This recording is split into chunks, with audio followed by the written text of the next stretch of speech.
Good evening. I'd like to welcome you tonight to Gwinnett County Public Library's presentation on contributions of Native Americans to our country. We're fortunate to have a professor from Georgia Gwinnett College join us tonight and do the presentation. Dr. Gunther was raised in an upstate New York area known for its connection to the French and Indian War and the American Revolution. So he had an early love of history because of his surroundings, and he developed a teaching philosophy centered on discussion of maps and other primary sources in the classroom. His research examines the impact of wars on the environment and vice versa in the 18th century America. We could bring no better resource to you tonight to share with us the value and impact of Native Americans to our country. Please welcome Michael G. Gunther. Thank you very much, and thank you for having me. Strikes me that an hour is not nearly enough time to give full justice to Native American history. So this will be like a whirlwind tour, if you will. And I should add with the introduction, it is impossible to be an expert in all Native American tribes in all regions. My particular expertise is in the Northeast, in New York and New England, and I have some things to say about that sprinkled into this presentation. But first, on this tour, we can certainly stand in awe as we go to places like Chaco Canyon in New Mexico, or the Cahokia site in Illinois. And I have not been to all these places, but I hope to at some point. Or Machu Picchu in Peru, or Chichen Itza in Mexico. We can also begin to examine some of the primary sources that testify, in my opinion, to the appreciation, the awe in some cases, of Europeans first encountering Native Americans, Native American places. This is Tenochtitlan. Europeans marveled at the organization of the city, how clean it was. Of course, they were preparing to conquer it, but it does speak in some of the primary sources to that level of appreciation. This map that I used from a textbook is not comprehensive. It does not have every single Native American tribe on it, but I can come back to this in the Q&A if anything comes up that strikes your interest. This is Native North America before contact with Europeans. Again, my expertise is more in the Northeast with the Iroquois Confederacy or the Haudenosaunee, as well as other Algonquin-speaking groups like the Abenakis. All right, so I have a lot of students here. One of the first times when I talk about and then begin to analyze Native American contributions to our culture is through food. So everything in the red box indicates things that we have in our foodways, in our culture today that come from American Indians of North and South America. So this is my obligatory, Thanksgiving's coming up, appreciate next week when you're sitting down to eat, how many of those things were not brought here from Europe or from the old world. I would also add at the bottom, does anyone know what quinine is useful for historically? I may not have mentioned it to my students because it's more of a US History 2 topic. It was used as a treatment for malaria, so really significant for people, settlers, laborers working especially in tropical or semi-tropical areas. It also break it down in terms of statistics. I haven't done this myself. These are two economic historians. You can see the 10 largest producers of various New World foods, such as potatoes, tomatoes, tobacco, etc. And I think, to us, the most important may be corn itself. The domestication of maize into corn is one of the remarkable events in all of human history. And the United States is today the leading producer of maize in the world. So that's an important landmark for me in terms of trying to teach through food. I would add that I had difficulty approaching this topic just through the lens of contributions. Historians, I tell my students, always want to complicate things, and there is a lot of tragedy in history.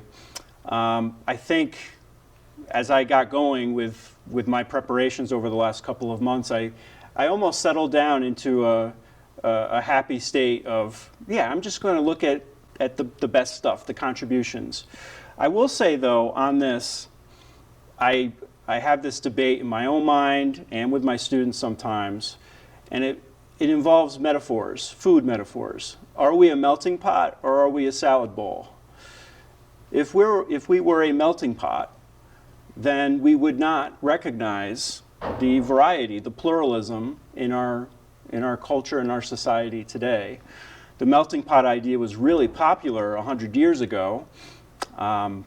Even before that, people like the French immigrant Hector St. Jean de Crèvecoeur basically coined the phrase back in the American Revolution. But it was really popular in the Progressive Era. This idea, we have these hundreds of thousands of immigrants coming from all over the world, but especially from Europe, and that once they get to the United States, they'll assimilate. Native Americans went through that over a much longer period than Irish immigrants or Italian immigrants or Polish immigrants. Now, they're dealing with these questions going back, in some cases, 400, 300 years. And we have, I think, transcended that. I'm not so uncertain in my mind today, knowing a little bit about Native American culture. Yes, we can assess their contributions, but we can also assess that they're looking at this question would be from a different perspective than ours, that they have their own histories that they're proud of, their own cultures that they're proud of. In terms of life ways and adaptations to the environment, I did highlight one contribution that I think is relevant today, and that is the use of fire. There are many primary sources that testify to Native American regular use of fire to mold the ecosystem to their purposes, whether it be for farming, for hunting, for health, etc. This is one famous Dutch colonist, Adrian van der Dunk, in the 17th century, talking about how the Iroquois and other New York Indians regularly set fire to the woods. This could have many purposes. As you see at the bottom there, it was to facilitate hunting. It was also to clear out brush, to get rid of vermin, to get rid of certain bugs. They saw it as having health purposes as well. And I say it's relevant because, you know, seemingly we have all these wildfires springing up in places like California. I do wonder if there's something we could learn that maybe Native Americans could have some contribution to an evolving fire management regime. If you go back through the history of the U.S. Forest Service to founders like Gifford Pinchot of Pennsylvania, was one of the first foresters in the United States. They hated fire. And I have the image of Smokey Bear up there. The anti-fire ethos had long shadows in the 1900s in the United States. But perhaps fire could be useful if controlled, if regular, if limited. I guess a few words about early Virginia and early Massachusetts are in order as well, given that we are coming up on Thanksgiving. In terms of early Virginia, I have certainly an interest in maps, as was said earlier. And the map in the background is John Smith's map of Virginia, dating to the 1620s. John Smith famously was rescued by Pocahontas, shown in the image on the left. There's this misconception that they fell in love. I think part of that is because of our friends at Disney. But Pocahontas actually, this is through historians, through ethnologists, through Native Americans themselves, through oral histories. Pocahontas seems rather to have fulfilled a ritual function in her father's paramount chiefdom. Powhatan was her father. That by rescuing this captured English leader, John Smith, Pocahontas could be the means of showing to John Smith that he is now subservient to Powhatan, to the leader of that region. So it was, in a sense, a ritual that she was fulfilling. Of course, then she's also important. She makes a double contribution. She saved John Smith's life, and then she married another English colonist, John Rolfe, and was baptized into the Anglican Church and visited England and died a young death because she got sick while she was in England. Meanwhile, her husband, John Rolfe, is credited with introducing Caribbean tobacco into Virginia. So if you pair them, in a sense, they help to save early Virginia, ravaged by disease, struggling to find a means both of surviving, but also critically of making money, because early Virginia was a company enterprise. Tobacco fit the bill over the course of the next several decades. And in terms of early Massachusetts, we must recognize that Thanksgiving was historically a day of fasting, so it doesn't really fit with what we associate with Thanksgiving. Abraham Lincoln kind of made it a national holiday during the Civil War. I was just remarking to students today that this is the anniversary of the Gettysburg Address, November 19th, 1863. So to that, we would add that Lincoln made that a national holiday of sorts during the Civil War.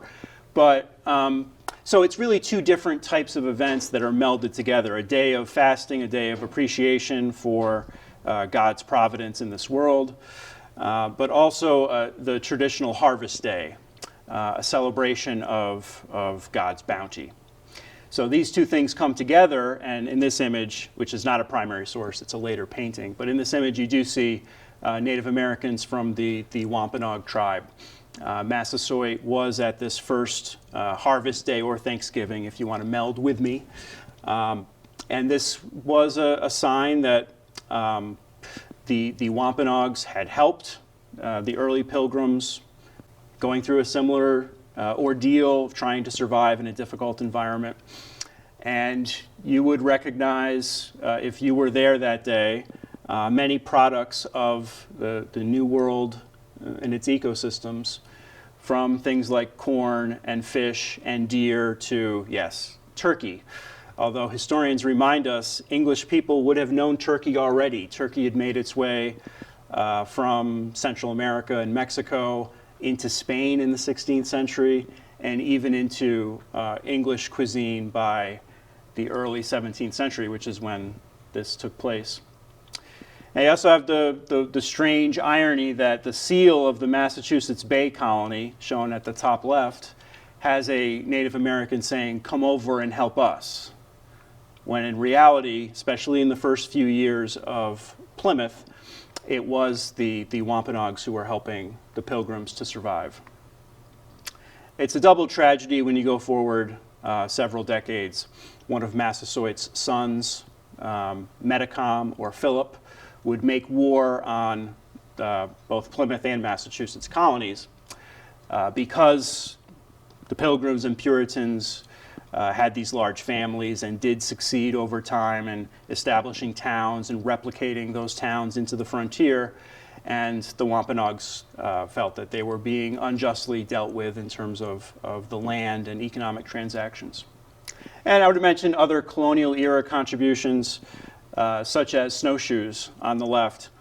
Early Puritans did not have knowledge of snowshoes when they saw Native Americans in the New England winters in the 17th century in snowshoes. They thought they were silly, and they did not adopt them.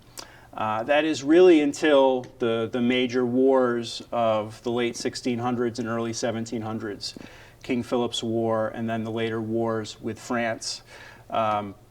Rangers like Benjamin Church from Plymouth and others saw the value of being able to track in the winter months deep into areas that were unsettled by New England colonists. So that's a contribution. It's a paradox. It does tell us we have to be mindful that in warfare cultural diffusion happens both ways, and the real motive at the time was to win that war. But over time, we have, I suppose you could say, domesticated snowshoes and made them part of the culture of backpacking and hiking and in places perhaps with more snow than Georgia. I'm from New York. I miss the snow. On the right, you see an old Native American style lacrosse stick. So I'll mention Jim Thorpe later, but one of the great Native American contributions to American sporting culture is lacrosse. There's a famous event during Pontiac's Rebellion in 1763 of Native Americans who had been previously allied with France playing a big game of lacrosse, as we would recognize it today. Although back then the fields were much bigger, they could be 1 mile or 2 miles long with many more participants than we would expect today. They were playing this game, and the game became basically a reason for starting an attack on the Fort Michilimackinac in the Great Lakes area. So that made it into the primary sources. British observers who had just taken over this fort were scared of this attack, heard the rumors, the news of how it had started. It had started from a lacrosse game. So I've said my specialty is mapping, and I would just say in general, we have this tendency to think of mapping as an exact science. And there were people in the history of American mapping who did think that way. I could point to people like John Fremont, the great pathfinder of the 1830s and 1840s, who ran for president in 1856, the first Republican candidate for president. Got his career started as an explorer, as a topographical engineer. He needed Native Americans, but when he started making his maps, he found a way to make Native Americans disappear from his maps. So it's difficult to uncover that. But we have histories. We have primary sources that testify to Native American contributions to mapping. This is a Catawba deerskin map. We don't have the original, but it was reproduced by British officials in colonial South Carolina. It does show, in my opinion, a different style of mapping and a different worldview. It shows the connections between villages, the connections between tribes. It doesn't really show property, and it doesn't really say much about what's in between the different villages and tribes. So that speaks to a sense of connections. But I would add there are certain maps that we take for granted today in the United States. We think of subway maps as fulfilling a function like this. We think of maps of the interstate highway system. It's pretty common to speak of the corridor, the I-85 corridor between Atlanta, Georgia, and Charlotte, North Carolina, for example, which is kind of like that. In the colonial wars, it was, of course, very important to find information about your enemy, his fortifications, how many troops were there, what the supply line was like, what the conditions were like in that fort. So again, this is from primary source in the Public Record Office in Great Britain. And it's a description of a French fort up where I'm from. It was called Fort St. Frederick by the French. The British called it Crown Point when they took it over in 1759. That demonstrates explicitly the significance of Native Americans at a key point in American history. We take for granted that Britain was going to defeat France in the 7 Years' War, but I think people alive at that time would argue with that. Nothing seemed inevitable to them in real time. Lewis and Clark similarly depended on Native Americans. Many of us are familiar with Sacagawea, shown at the bottom left, offering assistance, particularly when the Lewis and Clark expedition went into her Shoshone homeland in what's now mainly Montana. I would add that her mere presence in the Lewis and Clark expedition travels indicated to other Native American groups, not just to the Shoshone, that they were on a mission of peace. The Lewis and Clark expedition was smaller than we remember. It was less than 40 people. And so any one Native American tribe in the upper Great Plains, or in the Rocky Mountains, or in the Northwest could have conceivably destroyed the Lewis and Clark expedition, this landmark journey in American history. So her presence, and the presence of a baby that she had just given birth recently, indicated that this was a mission of peace. And we think she was the only Native American, but Lewis and Clark also depended on people of Métis or mixed blood. So George Drouillard is shown at the bottom right. Drouillard was I think his father was French and his mother was Shawnee Indian. And he played a crucial role, not just as a hunter. He was acclaimed to be the best hunter in the Lewis and Clark expedition, but also as an interpreter, someone who was skilled at the types of pidgin languages that were used when there's a lot of different types of people and different languages around. So sign language, words that could be easily understood by multiple people. So actually, when Lewis and Clark wrote their journals, you do see people like Drouillard coming up in the primary sources, in the journal entries, more frequently than Sacagawea. However, I do like to highlight a famous day on the Lewis and Clark expedition. I guess you could say a time where the idea of contributions goes both ways. Native Americans were contributing. I would also add African Americans. William Clark brought his slave York with him on the Lewis and Clark expedition. But in this case, it's going both ways because Lewis and Clark allowed everyone in the Corps of Discovery to vote on where to spend the winter in November 1805. And we're almost up to that date. It's another anniversary, I guess you could say. Although a lot of people aren't familiar with this. And a lot of people just gave a simple, we're going to go up the river, we're going to cross the river, this is our vote as to where we're going to spend the winter. Sacagawea, who Meriwether Lewis called Janie, was in favor of a place where there is plenty of potas.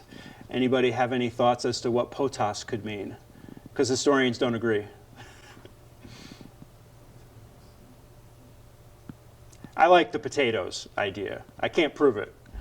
But yeah, thinking of a place where one can find food in a difficult time. It's winter, it's the Pacific Northwest.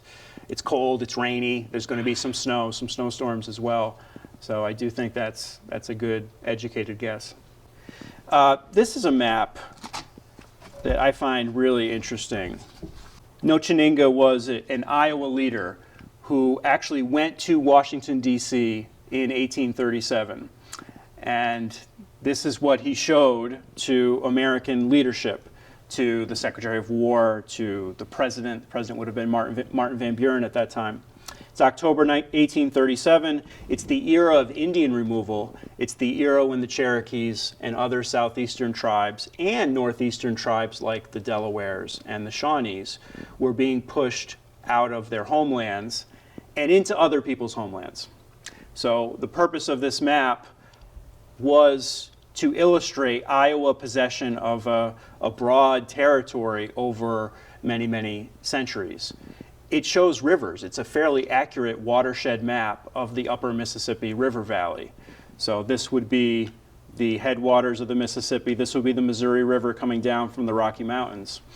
And the dotted lines are historic emigration routes of the Iowa peoples, which again illustrates that they were claiming these lands and trying to defend their claims against Americans who were thinking of settling there, but also against, ironically enough, other Native Americans who had been pushed out of the East.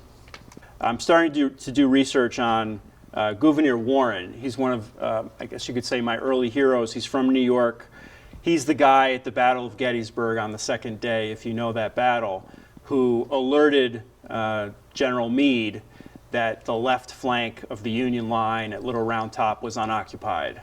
So he's the guy who's rushing to the general and trying to get reinforcements to come to Little Round Top to save the Union left. And there's a great statue of Gouverneur Warren at that part of the Gettysburg battlefield. But his career was started as a topographical engineer. In the 1850s, there were these railroad surveys. I find it interesting that they were commissioned by Secretary of War at the time, Jefferson Davis, future Confederate president. At this part of his career, he was a nationalist. He was very interested in extending the domain of the United States into the West. He's very interested in the possibility of a transcontinental railroad connecting East with West and connecting the United States more generally to trade in the Pacific Ocean. So if you were to zoom in on that map, you would see a lot of Native American place names.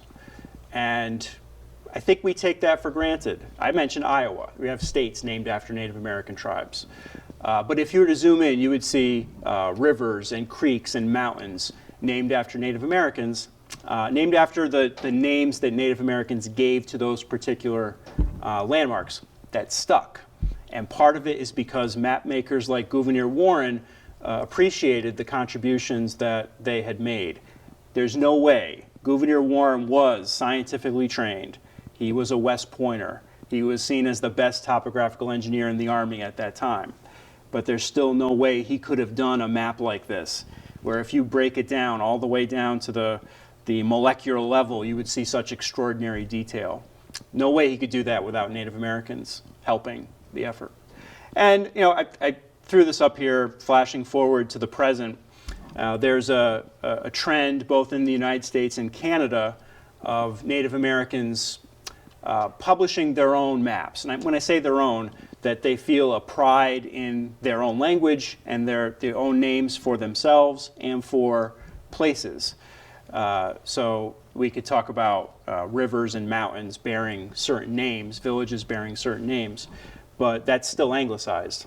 Or in the case of Quebec, made into French names.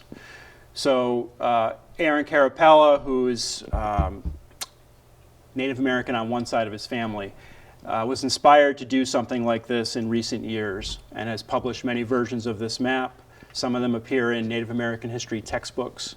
And again, if you were to zoom in, you would see the names of these different tribes as they call themselves. So their contribution would be to recovering their own sense of history. There are a lot of people who are unhappy in Indian country that he kept the state and national boundaries on this map. If we're going to get real, the critics are saying, let's go all the way and just give the traditional Native American boundaries. All right, so contributions to food, contributions to mapping. How about politics? So I have two images here on this slide. One is of the Iroquois Confederacy, the Haudenosaunee Confederacy, with the wampum belt on the ground. The Iroquois made a decision, a collective decision, before contact. We don't know exactly when, probably in the 1500s, maybe in the late 1400s, to confederate. East to west, we're talking about the Mohawk, Oneida, Onondaga, Cayuga, and Senecas. The idea of confederating was to end the vicious cycle of attack and counterattack, the morning wars, as they're sometimes called. Because when you lose someone in war, the desire not just for vengeance, but for fulfilling the hole in one's family was such that it required a new attack or a new war to bring captives that could then replenish the family and replenish the tribe.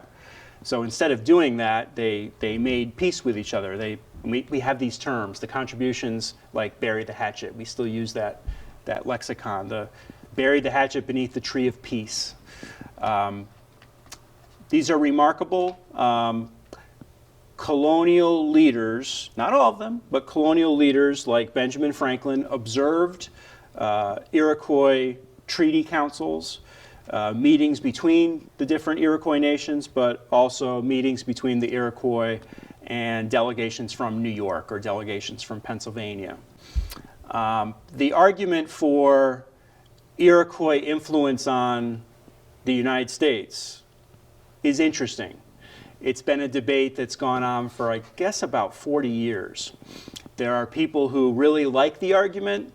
They see quotes from people like Benjamin Franklin or John Adams, talking about how if it's possible for 5 nations, they added a 6th nation, the Tuscaroras from North Carolina in the 1700s. If it's possible for 6 nations to confederate, why wouldn't it be possible for 12 or 13 colonies to have some similar form of a league or a confederacy?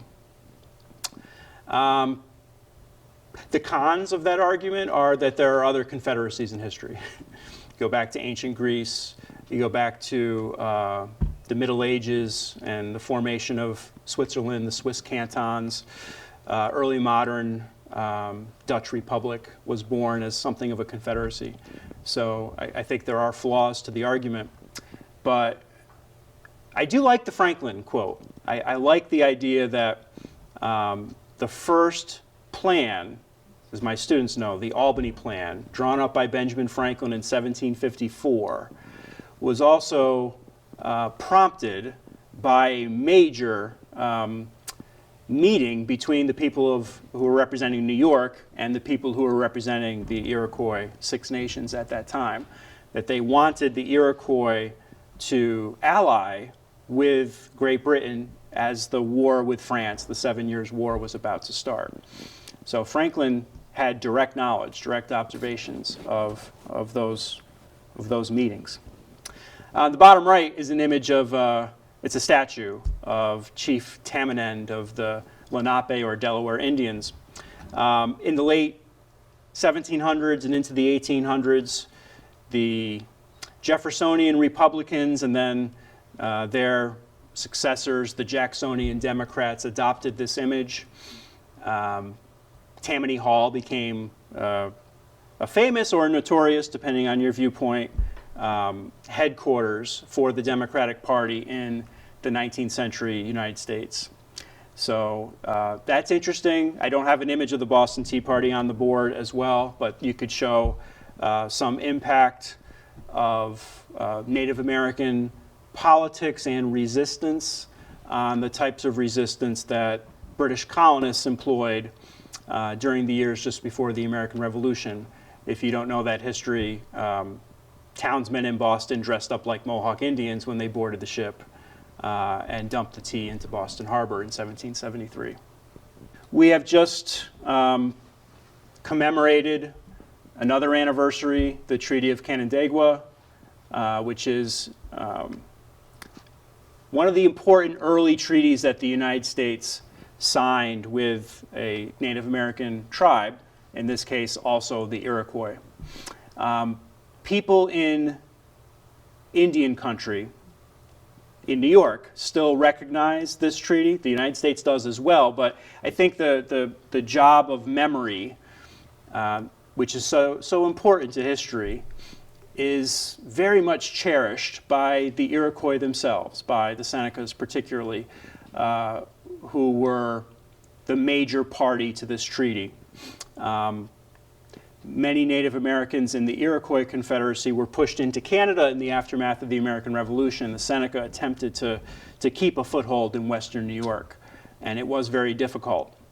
On the other hand, the George Washington administration faced really significant challenges in what was then called the Old Northwest, what's now Ohio, Indiana, Michigan, against tribes like the Miamis and the Ottawas who were west of the Iroquois. So that does help explain why Washington agreed to send Timothy Pickering up into Seneca country to Canandaigua to negotiate this treaty. And the wampum belt is still kept today. The U.S. government still gives a ceremonial bolt of cloth to commemorate this treaty, but also to fulfill the obligations of the treaty. It's a payment. It's recognized by both parties. Contributions to politics coming down into Georgia would also include, I think, an elevated sense of justice and injustice. So we know that the Cherokees were going to be forced into a very difficult decision, whether or not to agree to Andrew Jackson's removal policy and to sign what eventually is known as the Treaty of New Echota in 1835. But I have this slide on the board, A, because there were Cherokees who resisted this for years, did so eloquently, sent petitions to Congress. They had started their own printing press and their own newspaper, the Cherokee Phoenix. So that shows an ability, an agency, if you will, to attempt to defend one's homeland. And then on the right, I have an excerpt from a petition sent on Christmas Day in 1829 by Catherine Beecher, who's one of the really interesting women of the pre-Civil War period. Her sister was Harriet Beecher Stowe. Some of you may know her from Uncle Tom's Cabin and the anti-slavery debate. But in this case, Catherine Beecher, a circular address to the benevolent ladies of the United States, arguing that it was unjust to remove the Cherokees and other Native Americans from their homeland, also represents a sense of awakening among American women, that these issues of morality and justice were so big, so pressing, that it pushed women into spheres, into areas where they had not previously been accustomed to.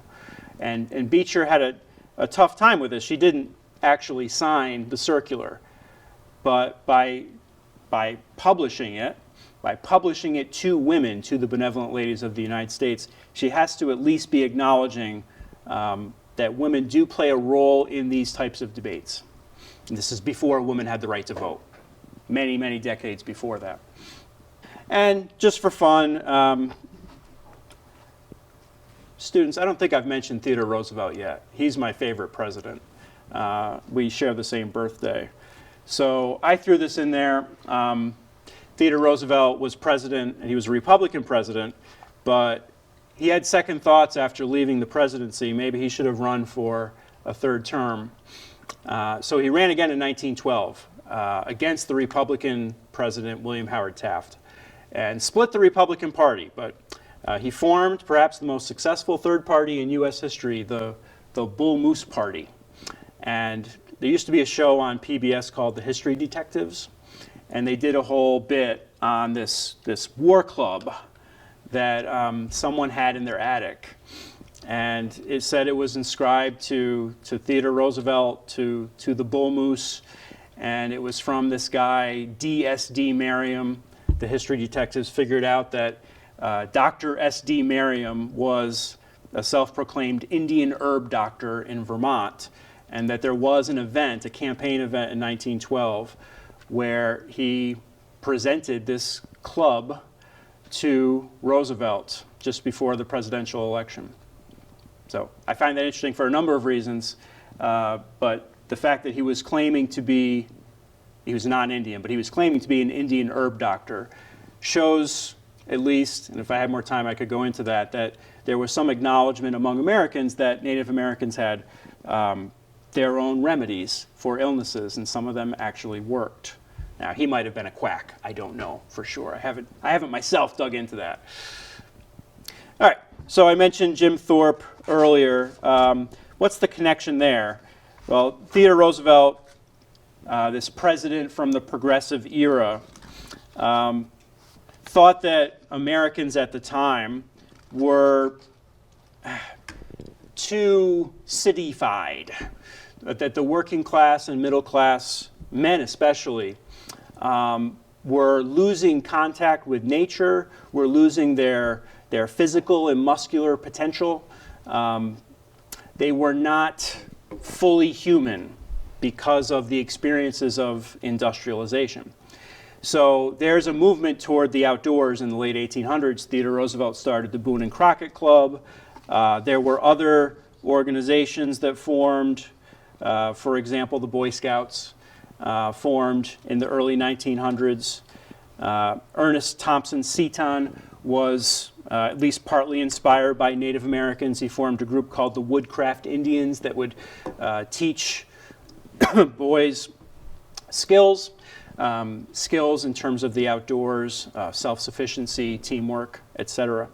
So at least partially, you could say that there's some Native American influence or at least inspiration for organizations from that time period, like the Boone and Crockett Club and the Boy Scouts.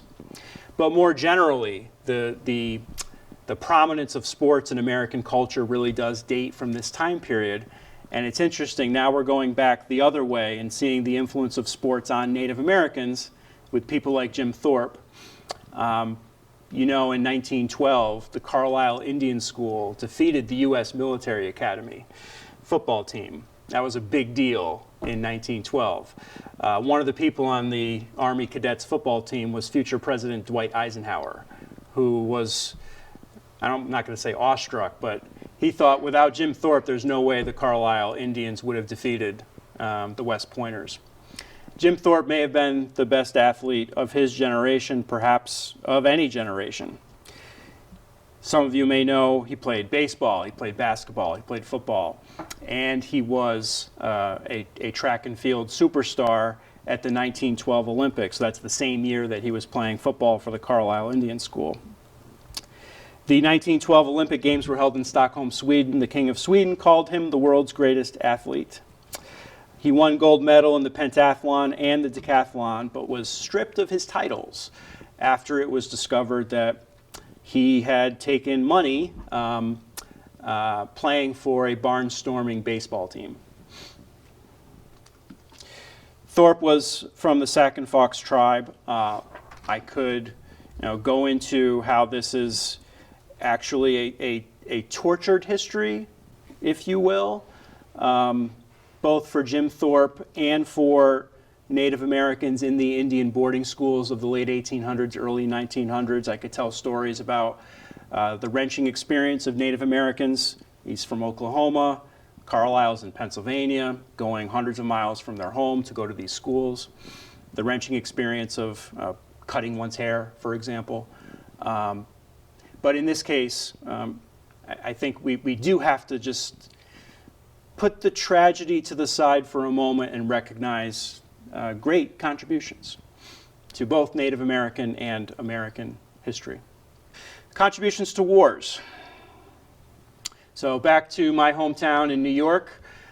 These images depict the Battle of Lake George in my hometown, 1755.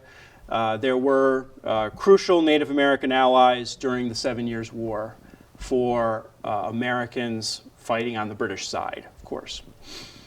There's a statue in my hometown of William Johnson with Hendrick from the Iroquois League Mohawks. William Johnson won the first victory in the 7 Years' War for the British side and was named Indian Superintendent in the aftermath of that victory.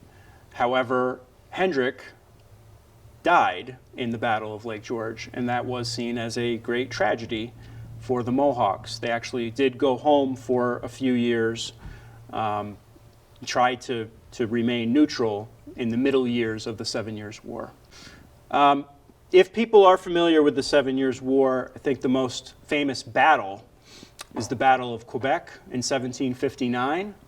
After the war, American painter Benjamin West painted this rather extraordinary symbolic painting, the height of the First British Empire. Everyone, British soldiers and officers, colonial rangers, and a Native American in the front left, looking on as the British commander, James Wolfe, is dying, mortally wounded in the Battle of Quebec. I like the painting. I like that it at least shows a Native American. I think even in that sense, it does minimize Native Americans' contributions. This is a British Army victory. Native Americans are just watching, and Wolfe is almost modeling how to be a great soldier and a great officer here. But Native Americans were crucial to the eventual victory. This shows the next British commander, Geoffrey Amherst, after the war, painted in 1765 by Joshua Reynolds. You can see the rapids of the St. Lawrence River in the background. Maps again shown at the bottom. I could go back and say that Native Americans contributed to his maps. But in this case, I just want to point out that there were Native Americans who were once allied with the French who changed their allegiance in 1760. And these are, to complicate things, they're Mohawks, but they're Caughnawaga Mohawks. They had converted to Catholicism. A Caughnawaga Mohawk was recently made a saint, Kateri Tekakwitha. So it's a very significant and forgotten group in U.S. history. The Caughnawaga Mohawks shifted their allegiance to the British. If they hadn't, Amherst's final victory at Montreal would have been much more difficult. It might not have been possible. Now, there are many reasons for those changes of allegiance. One of them was the peculiar geography of Canada, of New France. Having only the St. Lawrence River as an outlet to the Atlantic Ocean and to Europe, it meant that the British Navy could bottle up the French and prevent key resources, supplies from coming into the colony. So one of the reasons Native Americans shifted to the British was that trade goods and gifts were drying up in French Canada. But it shows Native American agency and impact at a key moment. The American Revolution is another moment we could chat about. This is a tough one. I have the Declaration of Independence shown on the left. Among the list of grievances of Thomas Jefferson and of the Continental Congress in 1776 was that King George III has endeavored to bring on the inhabitants of our frontiers the merciless Indian savages. The Oneida Indians of the Iroquois Confederacy put forth some money to add an exhibit at a new museum in Philadelphia. I encourage people to go to it. It's called the Museum of the American Revolution. It's in downtown Philadelphia. And the exhibit shows life-size Native American leaders debating what to do when the American Revolution started. And it was tough, because they knew people from both sides. I showed William Johnson on the PowerPoint a few minutes ago. He's British. His family remained loyal to the British Crown during the war, during the American Revolution. There were others, and the Oneidas are the principal allies of the Patriots in New York during the American Revolution. And the exhibit's pretty clear. They want us to know that they did that. They want us to know that there was a debate, that it was a serious debate that the Iroquois took seriously, but that they and some Tuscaroras as well fought on the side of the Americans in the American Revolution. And there are other examples of this. The Delawares under Chief White Eyes signed a treaty with the United States. One construction of that treaty would lead toward the idea that the U.S. government was promising the Delaware Indians a separate or 14th state if they joined the Patriot side. I could go back to tragedy on this, because there were Delaware Indians toward the end of the American Revolution who were slaughtered at the Gnadenhutten massacre in Ohio. Toward the end of the war, there was, I guess, a surge of Indian hating on the frontier, an unwillingness to distinguish between allies, enemies, and neutral-minded Indians. The Indians who were massacred at Gnadenhutten were Moravian Christian converts and were pacifist. They were trying to stay out of the conflict. A little bit on the Civil War. You could say some similar things about Native American contributions to the Civil War, which is to say Native Americans fought on both sides. Interestingly, a big chunk of the Cherokees who had been removed to what's now Oklahoma fought on the side of the Confederacy. I guess that makes some sense if you think that there was a faction among the Cherokees who resented the Treaty of New Echota from 1835, and that perhaps this new Confederate government might recognize their rights as the U.S. government had not. However, there were Native Americans, again the Delawares, a number large here, who fought on the Union or U.S. side in the Civil War. And then at the top right is Eli Parker, who's a Seneca Iroquois, an engineer, a lawyer, a diplomat, who became a lieutenant colonel and a staff officer under Ulysses Grant. He's the guy who actually wrote out the surrender document that Robert E. Lee signed at Appomattox Courthouse in April of 1865. Supposedly, we have this from Eli Parker himself. In later years, he remembers Robert E. Lee saying, "I am glad to see one real American here." And Parker remembers saying, "I shook his hand and said, we are all Americans." So that's a touching moment of contribution, the idea of reconciliation at the end of our most difficult war. And we must also remember, this might be the most important and significant point in a night like this, Native American contributions to our victories in both World War I and World War II. In those wars, Native Americans enlisted at rates higher than any other American ethnic group. So that's remarkable. Ira Hayes, who's Pima Native American from Arizona, enlisted in the Marines, and he is the guy shown at the back of the famous Iwo Jima Memorial. More broadly, he was not himself a code talker, but there's another connection here because the Navajo Indians were enlisted and volunteered as code talkers, as people who could, because the Germans and Japanese did not know their language, who could communicate important intelligence and information and orders even at key times and key battles. And that would be unknown to people who are trying to decipher the codes on the enemy side. One Marine Major, Howard Connor, who fought at the Battle of Iwo Jima, said, "Were it not for the Navajos, the Marines would never have taken Iwo Jima."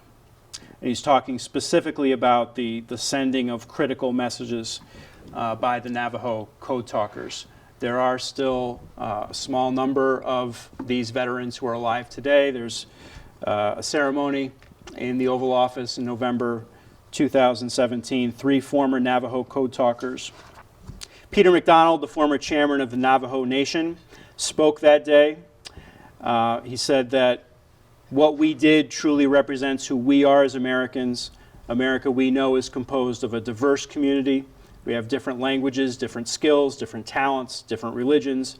But when our way of life is threatened, freedom and liberty that we all cherish, we come together as one.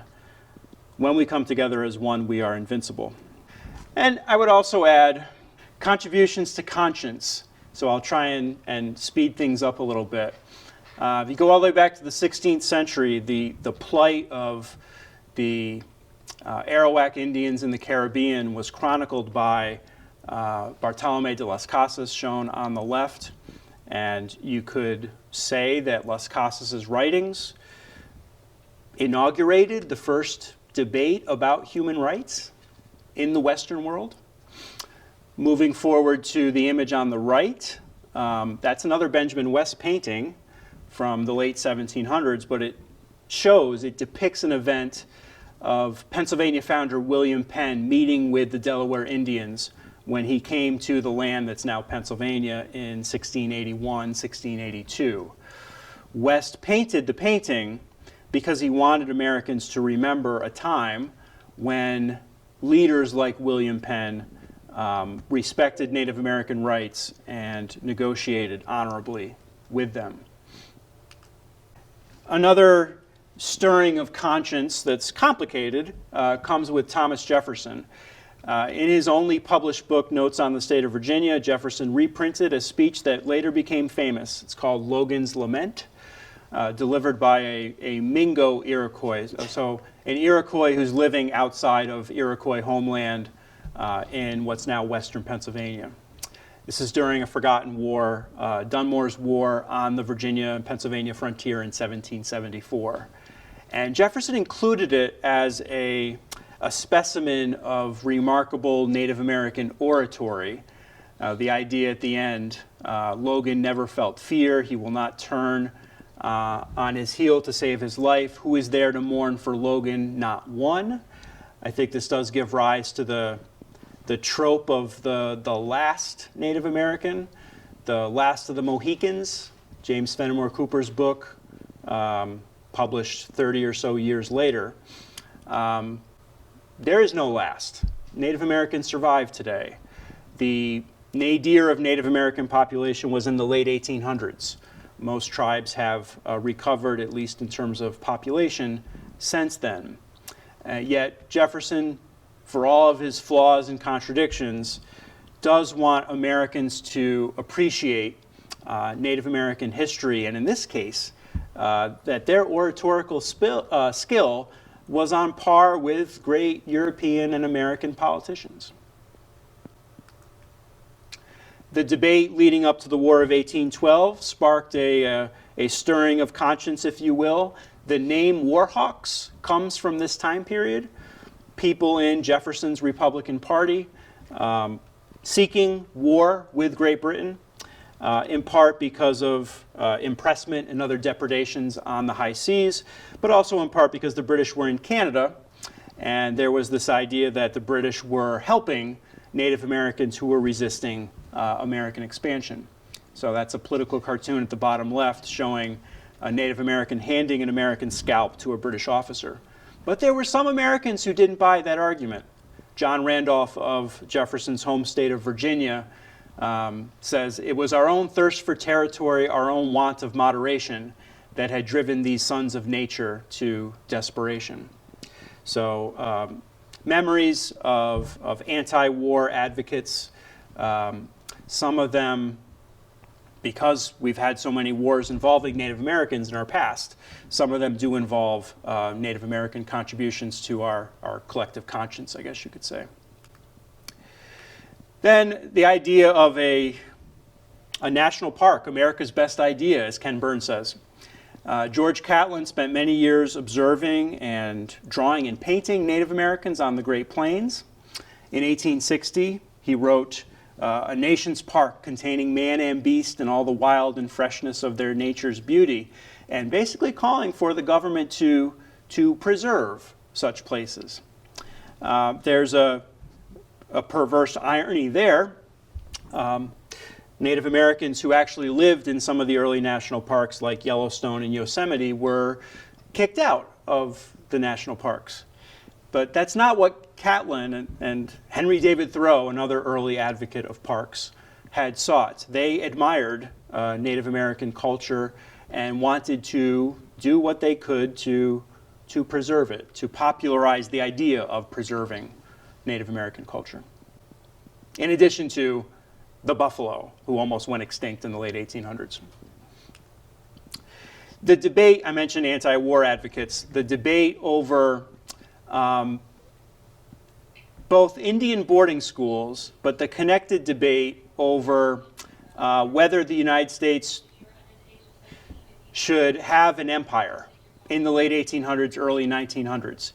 You can see it in a political cartoon like this, saying here that Uncle Sam is actually a stern, unrelenting teacher who's not actually able to teach effectively Native Americans, African Americans, represented at the top left, and peoples from the territories acquired in the Spanish-American War, such as Puerto Rico and Cuba.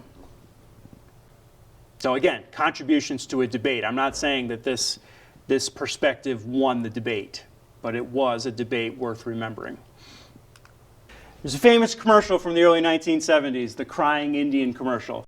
The idea of Native Americans being in touch with nature.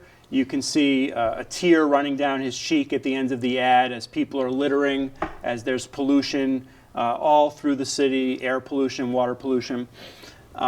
Native Americans, their ideas, the idea that we should not do things just for this generation, we should think of the 7 generations that are to follow us.